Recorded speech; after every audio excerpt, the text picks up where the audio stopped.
is what flows in this fam's DNA. Dope is what flows in this fam's DNA.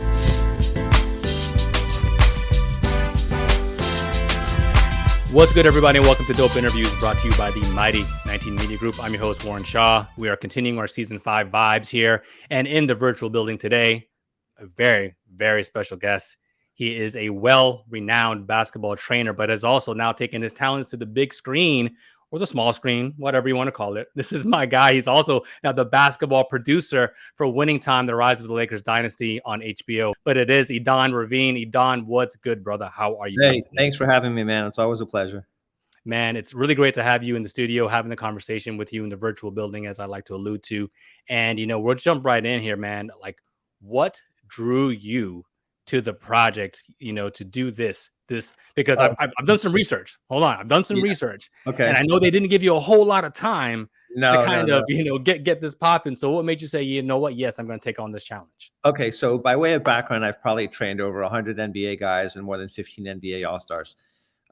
It's definitely like my life's work. I love doing it. It's the greatest thing ever, being in the gym and challenging some of the most iconic athletes in the world in quiet, private spaces where you get to see them in the most vulnerable, but the most creative ways you could imagine. I get a call 3 years ago from a producer, and he says, "Hey, I got an interesting project for you. Interested?" I say, "What's up?" He goes, "One of our guys, can you turn him into Magic Johnson?" And I laughed. I go, "There's 400 guys in the NBA who can't be Magic Johnson. But if anyone can do this, I think it's me." So say, "What's my time frame?" The guy's like, "You got about a week." And I was like, that's like, Bruce Lee becoming a black belt in 6 days, right? It's not happening. Right. I said, "Well, let me fly to LA. Let me look under the hood. Let me see what there is." So I met Quincy, and he was a 6'3", 260, 70 former lineman. And he hadn't really played like a much organized basketball because most of his life was playing football on the line. So we went through some stuff just so I could do an evaluation. And I went back, and I remember talking to Adam McKay, and I just said, "Look, if anyone in the world can do this, I can do this. It's just going to take some time." And I was discussing with him what this process would be. And it's essentially sort of 3 phases, right?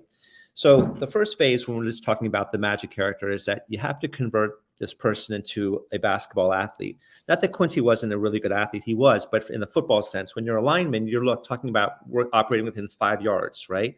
Very physical, very aggressive, very forceful, but within a sort of 5-yard context. When you got to become a basketball player, you're looking at 94 by 50 and graceful and light and less contact. It's just a sort of a different kind of athleticism, right? So that would be first phase. And then the second phase would be turning them into a basketball player. Because what's very, very important, is my experience, is that when you get on set, you can have an extraordinary director like Adam McKay, and all of a sudden he wants to audible on a scene. So if you can only do one kata, right, what's going to happen? You're going to have to be able to do a roundhouse kick, a double flip. You got to be able to do a lot of things in order to be able to kind of like address the desires of a director. So part of it was also becoming a much more skilled basketball player. And then the last phase was becoming the silhouette of the character. Anyone, if you're playing John Smith, who cares? But you're playing literally one of the greatest players in the history of basketball. Everyone's going to look for a problem because people do that. So everything has to be perfect, from how he runs and how he dribbles and how dramatic he is when he extends his hand, how he looks away, how he can mean mug the camera sometimes and smile on the others. Like everything just has to be so incredibly precise that we're not going, "That's Quincy." We're going, "Oh, I'm watching Magic Johnson."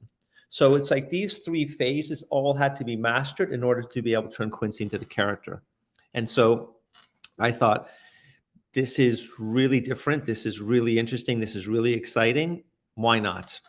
And so a lot, like the last 3 years, there's been a lot of my time has been committed to the show. And there's been like definitely a progression in scope of work, right? So it became, can you do this for Magic? Can you do this for Kareem, Nixon, Bird, Dr. J, Jamal Wilkes, Michael Cooper, right? All these iconic characters that you have to see on screen in order to sell the show, sell the character. You have to go through the same process. And then it became, a lot of the basketball-related casting, it being all the choreography. It's on set interfacing with the actors and the directors and making sure that not only that, like what you did, not only executing the choreography, but making sure that it really works on camera that day. Creating a choreography that reflects the emotional beats of a story, that's authentic, that pops on camera, that's believable, and also within the athletic framework of the people you're working with. So it became a very, very, very complex sort of puzzle to put together, because ultimately the audience has to be convinced that what they're seeing is like they're watching a game from 1979. There has to be no break in their brain going, okay, I'm watching a bunch of actors. It has to be like, I am watching magic happen right now. Well, I see why they contracted you or hired you for the job, because again, going into that level of detail, I think is an important aspect for how it translates on the screen specifically, right? So I guess, my hopes of, joining the cast in some capacity are going to be dashed, because I asked Jim last year, I had him on the show, and I was like, hey man, let me just be an extra. And he's like, hey, if you just want to put on some 80 shorts, I'll let you in.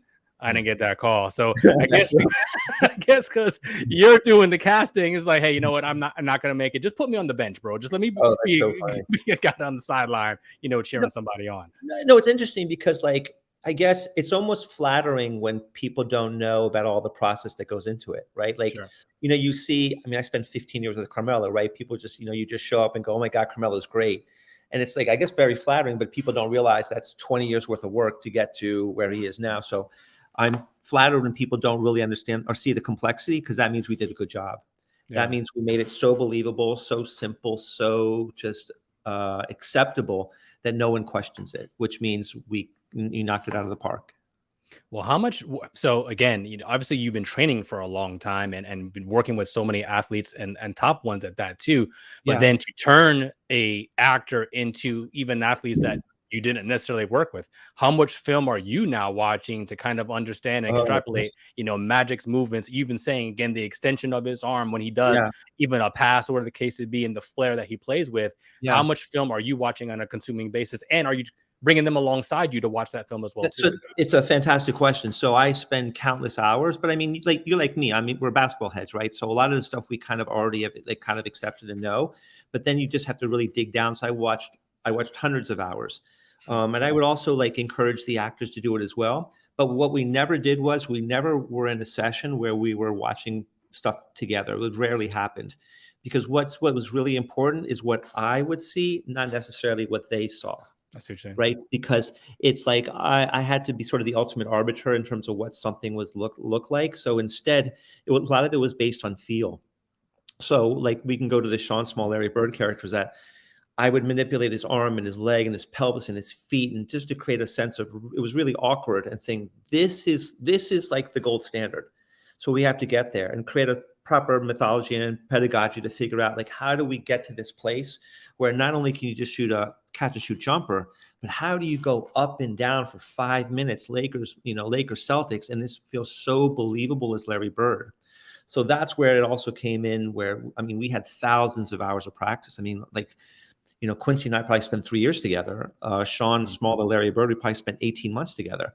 And it's just, there were so many nuances, right? And even if you had a really good week and they would step away for a weekend, on a Monday morning, you see the regression. And it was completely understandable because this was all new to them. So every day you'd almost have to start from the beginning, and then they would kind of hit their stride, and then you could progress it. But then they would regress a little bit, so you have to start from the beginning again. So it was challenging, but they were all so thoughtful and so hardworking that it was very easy to be patient, because they wanted it just as much as you did. But in a lot of ways, Idan, when you say it's basically method acting, even through that basketball process where you almost cannot break character, right? Yeah, yes, and and again, that's an incredible point. I think that's where there's two parts of the workout, right? There's a general. I mean, I also have to get them in shape. That's part of this as well. I mean, Michael Cooper played at what, like 170, right? I mean, he's a small, like very small, like muscular, but very small, wiry frame. Wiry. So we had to get Delonte into that particular shape as well. So there's a fitness component to all this as well. There's a very fundamental basketball component. Look, Delonte D'Souza is left-handed. Michael Cooper is right-handed. Yeah, that's so a problem. imagine 25 years of your life you've been using your left hand, and all of a sudden I'm like, you can't use it. You have to use your right, especially someone who's never really played basketball. So you can imagine like how mammoth, like an obstacle this was. So then once you get the basketball stuff, now they go into method acting. Now they have to be able to do all this basketball stuff at a way that sells it like their character. So you can see the complexity of what this show was. It was almost easier to be a regular actor. What the basketball actors had to do, monumental, because they were playing someone on that court that everybody knew. So it's let's veer off into that conversation a little bit too about even like Michael Cooper's character. I'm sorry, what's his name is? I'm sorry again. Tell me. Galante. So one of the things that I thought was interesting, and as per even talking and thinking about this interview, is so Cooper himself, as the real player, saw a level of progression. Yeah, I think as a basketball player, even in the first season, right? Sure. So how were you able to? Okay, you're this player with not maybe the same level of confidence right now. Now you're getting more minutes. Like, how were you able to kind of help him kind of get through that process as well too, and portray that on screen? Another great question. It takes a lot of time, right? Especially because, when you work with an NBA player, well, let me take a step back. My goal the entire show was for a basketball to not be a prop. The basketball had to feel like an extension of who they are. Because when you sit in the gym with Steph Curry, dribbling a ball is like breathing, right? So the goal is to make them so comfortable with it that it literally feels like an extension of who they are. So that takes so much time, right? Because you imagine, especially for people who are not used to playing with a basketball. So I'll even give you an example. During the pandemic, right? One thing that I begged and pleaded with the executive producers is that we could train virtually. One, I was concerned that they would regress physically, right? Because it's easy to gain weight when you're not doing much and like lose a lot of skill and athleticism. But more importantly, to create have a spiritual connection to the project. Imagine your entire life you've been dreaming about becoming an actor, and all of a sudden you just hit the gold. You hit the jackpot, and now it's been taken out of your hands because you have no idea when this pandemic's going to be over. So to be able to train during the pandemic kept them emotionally and spiritually connected to the project, which was so incredibly important for someone's mental health, right? So these guys were so devoted. We literally would train. The LA took all the rims off. So they were shooting on empty backboards. I'm just trying to convey the devotion to this show, what was required. These guys are like literally just trying to mimic shooting layups on rimless backboards. But if we didn't do that for 8 months, we wouldn't have been able to film. They needed that constant reinforcement, constant practice, constant doing until you get to a point where you're like, okay, now we can take the training wheels off. I'm not saying that in a pejorative sense, but like just metaphorically. Sure. And then now we can work on your character. So they had to learn how to ride a bike. It's really rough. And without even again, and talking about what you did for Cooper's character, what's interesting too is, without a spoiler for season 2, now there's an injury that has to be overcome as well too, right? Absolutely. So the same process, if you will, is like, all right, well, a player recovering from an injury, what are those movements like as well too? That's incredible to try to choreograph. And you raised another great point, because ultimately the audience is also privy to the history, right? So there's certain expectations that they have. This isn't like watching a James Bond movie where it's all fictitious, right?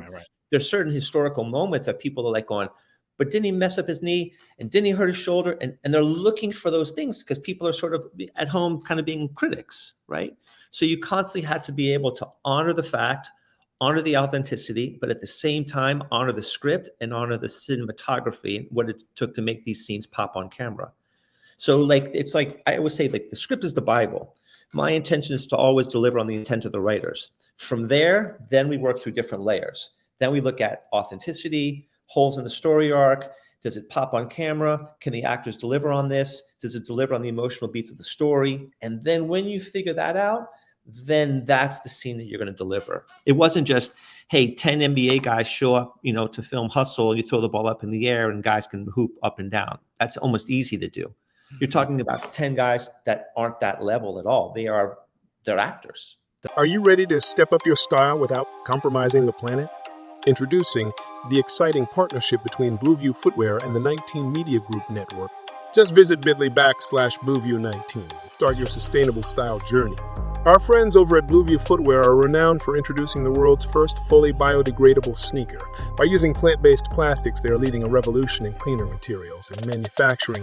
They have sleek and contemporary styles that cater to a wide range of tastes. Blueview Footwear believes that fashion and sustainability can coexist harmoniously. Explore their incredible collection of eco-friendly footwear by visiting bit.ly/Blueview19. If you let us know you made a purchase, we'll shout you out on our next show. Again, just visit bit.ly/Blueview19 today, and you'll see the ultimate collaboration of fashion, sustainability, and media excellence. That we're talking with Idan Ravin, a basketball producer for Winning Time. Idan, before we continue on, continuing this in the same lane, if you will, you're talking about the script. Do you have any input on the script, especially as it comes to like how the basketball more or less kind of runs and Yeah, portrays? yeah, I do. So anything that's sort of basketball related would fall under my purview. So Okay. I would read through the script very, very carefully, right? And if there was a moment where I thought that something could be added or deleted, it was really great because the executive producers and the writers were very open to any sort of comments or notes I have. So I remember sort of one instance. There's a conversation about David Thompson, right? And you and I were basketball heads, so we all know what David Thompson is. But I have to imagine there's a part of the audience who wouldn't know what that is. So my suggestion was, can we intercut some David Thompson moments? So hire an actor that could be David Thompson, a kid that can fly and jump to the moon and can tear a rim off. And then you intercut that into the footage and sort of this narrative about a David Thompson. Now the audience goes, oh, now I know why the Lakers wanted to trade for a David Thompson. So there was moments like that where you could add a little bit more texture and more depth to a piece. That's where they were very receptive to these sort of recommendations. So it was essentially taking any sort of basketball matters to the script and being able to add a little bit more Tabasco sauce to it. I think that's great. And that goes and it shows the testament of the cast and crew and essence that you're working with, where everybody who's on the show has a voice, and they're not Yeah. going to just pigeonhole you to like, hey, you're just a basketball guy. Don't worry about that. Understanding that the basketball is obviously an integral part of what's going on here and that has to portray out on screen. Yeah. And that's where it was such a fantastic place to work because it was a community of incredibly talented people, and people were very open to ideas.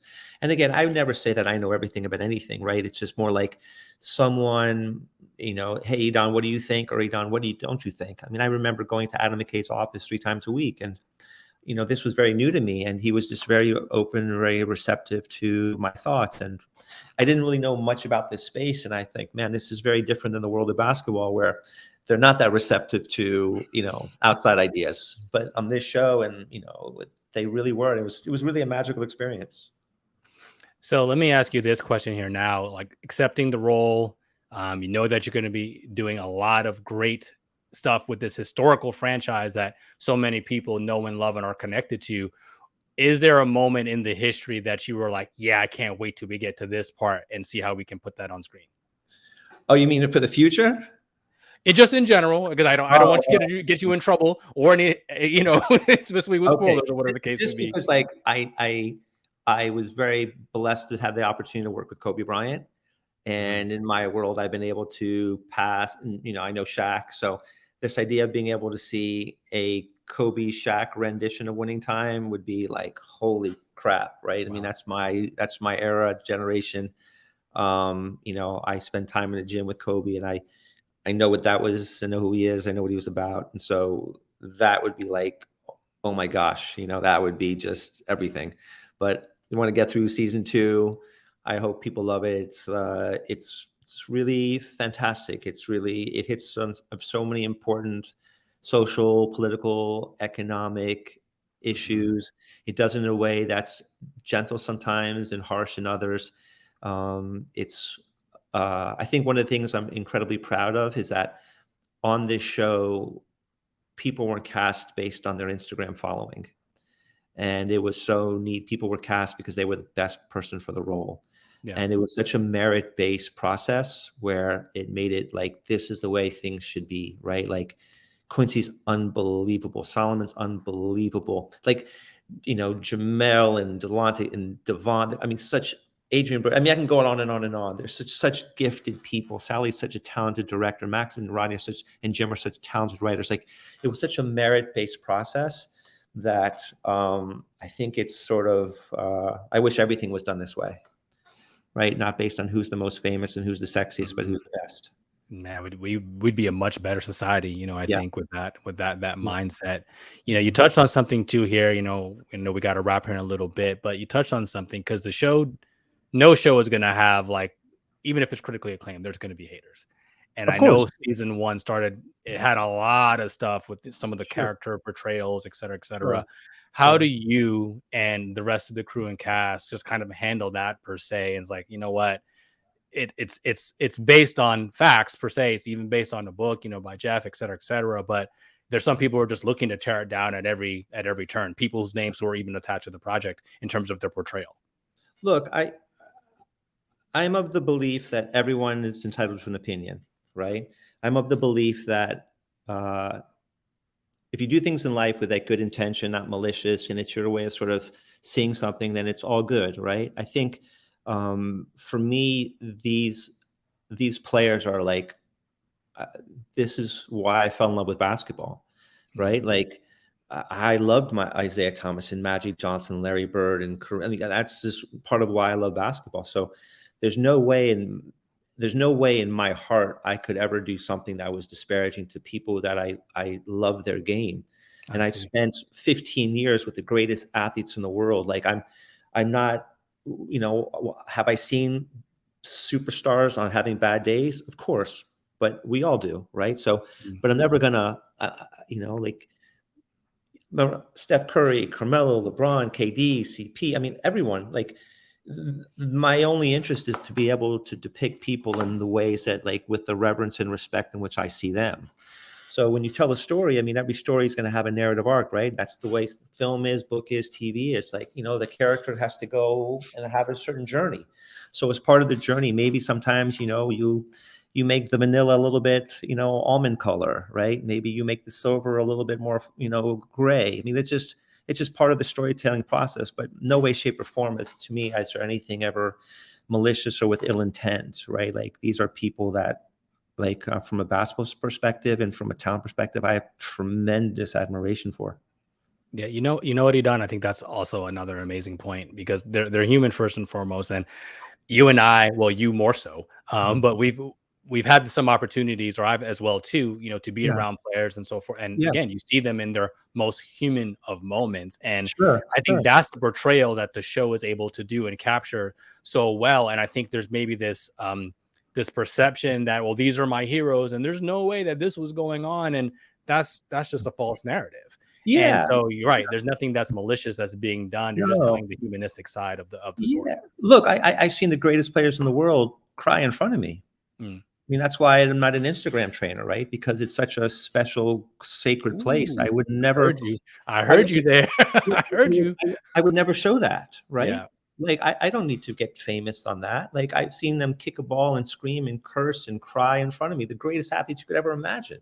But that's why the gym is sacred. That's why the gym is a church. That's why it's a synagogue. It's a mosque. It's a very holy place where you respect what you see.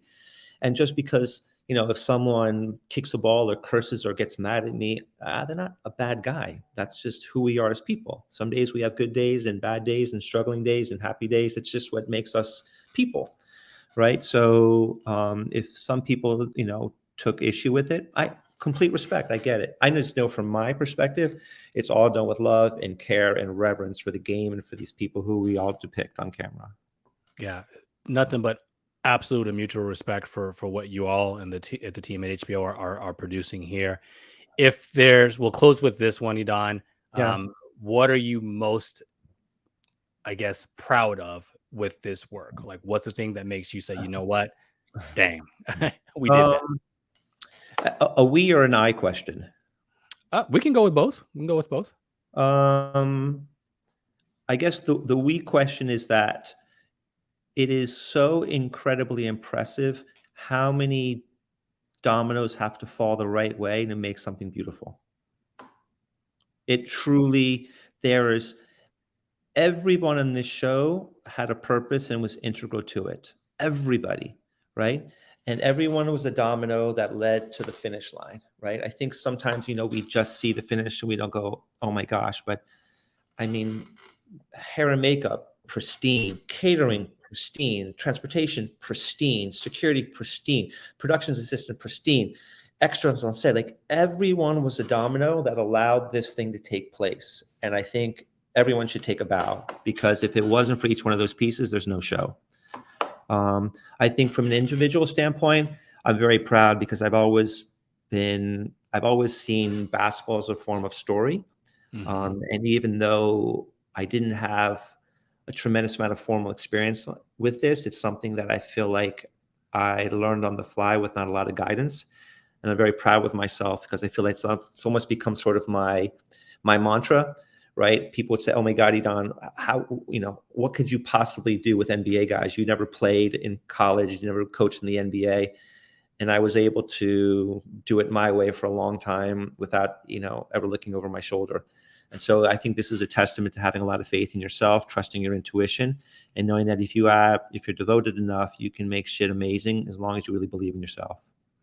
I love the path, and I think that's a perfect way to kind of close this one up here. That is all the time we have for today. Be sure to follow my guy, Idan Ravin. You can follow him on Instagram at IDANWAN. Be sure to follow Winning Time on HBO at Winning Time HBO. Catch the show on Max. Catch the show on HBO. Season 2 is about ready to pop off. It is fire. For the first couple episodes that I've seen, they've done an amazing job with it. Cannot wait for everybody to see it. As always, you can follow me at Shaw Sports NBA or dope_interviews. And as always, you know what it is. He is Idan. I am Warren Shaw. And this has been another dope interview, y'all. And we're out. Thanks for having me. Of course. Together we stand, divided we never. The vision is one, striving for the better. Working as a team, working toward a dream. It's not even work when the team is the dream. On a united front, we got our own back. A band of brothers to counteract any attack. One heart in fact, forget what the blood say. Dope is what flows in this fam's DNA. So let's do it for the love, give to the max. Listen to opinion, but react to facts. And remember that together with a but separate, just pieces of it.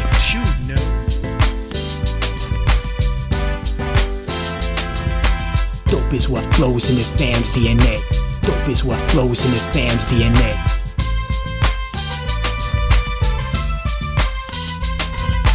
Family represent like a tree with names on it. We're free, no chains on it. Relieved, the pain's gone, I can see. We come together like questions on the quiz. Mojo Flow and Viz, man, you know what it is. And if ignorance is bliss, you're gonna hate this lesson. Organized intellect like a tropical depression. My symbol is the cross, a mic and ghost peppers. Cause I'm just a black sheep growing up to be a shepherd. Moonlighting as a weapon to protect the children. Every brother is a father, dynasties we're building. Max, J and K, Bay, and Isaiah, next level of the family foundation. Understand me?